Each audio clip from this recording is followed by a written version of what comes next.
The federal government is once again collecting defaulted student loan payments for the first time since the pandemic started back in March of 2020. This could affect your wages, Social Security benefits, even your tax refunds. As of right now, the federal government says about 43 million people have student debt, and only about a third of that number are actually paying regular payments for their student debt. More than 5 million have already defaulted on their loans, and that number could jump to about 10 million in just a couple months. Also, notices should be going out to affected borrowers just about now. If you've been ignoring those student loan bills like junk mail,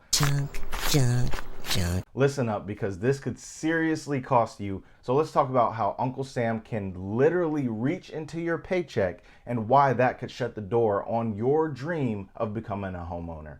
This door's about to slam in your face.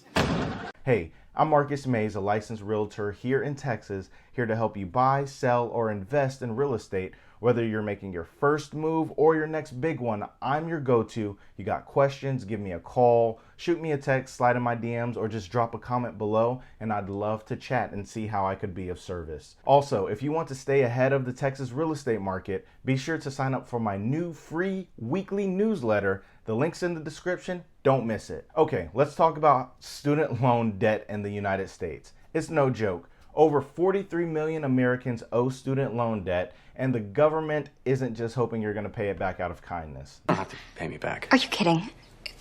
No. You can best believe they're coming for that money. And if you're behind on federal student loans for too long, we're talking 270 days or more, you can officially be put into default. Once that happens, guess what? The Department of Education can legally garnish up to 15% of your disposable income without even taking you to court. Highway robbery. Let me say that again. They don't need your permission. They don't need a judge. They don't need a jury. They just start taking money from your paycheck. You'll check your pay stub and say, wait, who is Doe? Who the heck is that? And why are they taking money from my paycheck? Well, that's the Department of Education coming for their money. We're learning 2 million student loan borrowers are behind on payments and at risk of having their wages garnished this summer because they have a loan to pay. Yeah, credit reporting agency TransUnion says nearly 6 million people are 90 days or more past due. About a third of them could default by the end of the month. At that point, they face federal consequences, including docked pay and withheld tax refunds. The surge in defaults comes after the government ended the pandemic's pause in involuntary collections this past spring. But it's not about just losing part of your paycheck. It's what the wage garnishment really means for you financially, especially if you're trying to buy a house. I already wasn't planning on paying the student loans. I'm going to just give it to you straight right here. I was never planning on giving it back from the moment that I signed up for it. I'm triple not paying it now. I'm triple not paying it now. Are y'all crazy? Mind you, I'm not even supposed to be on this app. I quit this app, but I'm back now because it has gotten out of hand. You're taking money out of people's checks. Now, if you're looking to buy a home anytime soon, don't listen to her, because obviously your goals and her goals are completely different. I mean, we are not the same. They don't align in any way, shape, form, or fashion. This is where things get serious.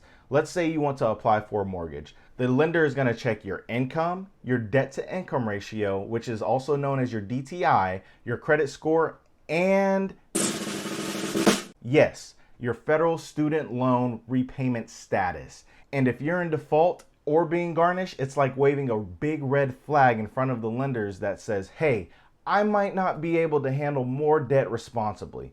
I'm not really qualified, because... And unfortunately, that's the cold hard facts. I'm just the messenger. Your credit score also tanks when you're in default as well. Garnishments don't always appear right away, but defaults do. And that can drop your score drastically, up to even 100 points, maybe even more. And that would mean higher interest rates, lower loan approval odds, or just flat out being denied. You were denied entry. Not to mention losing 15% of your paycheck could be the difference between affording a mortgage or living paycheck to paycheck. Let's break it down. Let's say you make $5,000 a month and you lose 15%. That's $750 gone every single month. I need that money. That's not just hurting your wallet, it's also hurting your ability to prove to lenders that you're financially stable. And now, for those that think, oh, this won't happen to me, It's never happened to me. This is real, and the government is really cracking down on student loan debt. I've seen this happen to potential homebuyers who were otherwise so close to getting approved. One missed detail, one ignored loan, and boom, their dreams of becoming a homeowner are completely gone. You finally start to feel okay about life. You decide you want to buy a house. The savings is looking good. The credit is looking good. And so then you apply to get a home. You get pre-approved for a nice little pretty penny. You start working a realtor. You start putting in offers. And then boom, your credit score dropped 173 points during the same month that your lease for your vehicle is also expiring. And so then that means that I can't move forward with buying a house at the moment. I can't move forward with getting my car taken care of. And all this happened because you went into a delinquency period with horrible communication, no 30, no 60-day notice, just an email letting you know that you're delinquent and then your whole life is ruined. But here's the good news. You can stop wage garnishment before it even starts, and this is exactly why I made this video for you, so you can prevent this from happening. I just want to help. So even if you haven't made one single payment in 3, 4, or even 5 years, you still have options. Let's talk about those action steps right now. Number 1, you're going to contact your loan servicer today. If it's the weekend, you're going to call them first thing Monday morning. But you're going to contact your loan servicer today. I know, no one likes calling debt collectors, but this is different. You need to reach out and say, hey, I want to get out of default. What are my options? And you'll likely be offered something like a rehabilitation program. In a rehabilitation program, all you got to do is make 9 affordable monthly payments, even as low as $5 depending on your income, within a 10-month period, and you'll be out of default. It's literally that easy. Well, that was easy.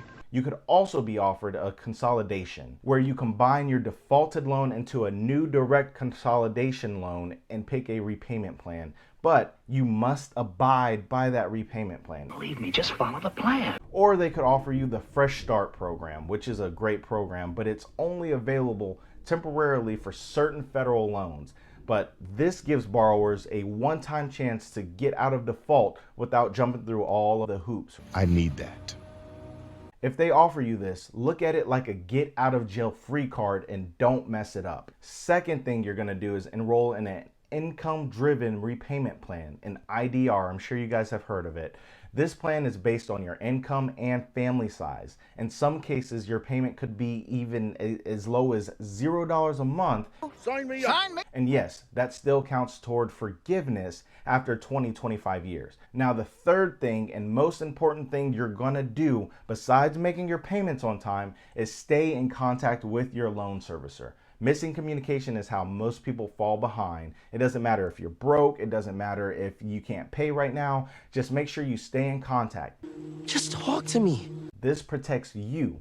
Listen, the system is flawed, but it's not impossible. You just need to take the action steps before garnishment starts, because once it hits, it's a lot harder to undo. Get it right the first time, people. So look, if you're dealing with student loan debt, don't panic, but don't ignore it. Take the steps, make the calls, get into a repayment plan, and protect your paycheck. And once that's in motion, if you're still thinking about buying a home in Texas, you don't have to do it alone. I am here for you. Again, call me, text me, DM me. I'm a Texas Realtor, and I've helped folks in all kinds of situations become homeowners. If you got the dream, I got the roadmap. Don't let debt delay your destiny. Do the work, follow the steps, then let's go get you the house keys. Thanks for watching. Smash the like button if this has helped you, and don't forget to subscribe for more advice about real estate and finances. I'm Marcus Mays, and I'll see you at the closing table. Peace.